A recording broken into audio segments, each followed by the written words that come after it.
সালাম আলাইকুম। কাজের উদ্দেশ্যে বের হয়েছি। প্রচুর পরিমাণে বৃষ্টি, একটু থেমেছে। চারিপাশে সব পানি পানি হয়ে গেছে।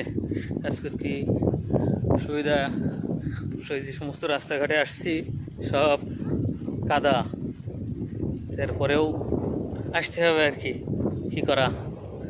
আসছি, এই যে দেখেন রাস্তার পরিবেশ। এই রাস্তা ভেঙে ওই সামনের দিকে যাইতে হবে।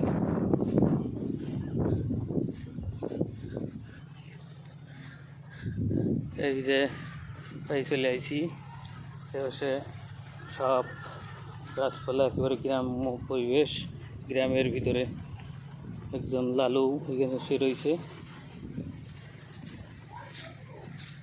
তার পরিবেশগুলো অবশ্য অনেক সুন্দর, গ্রাম্য পরিবেশ।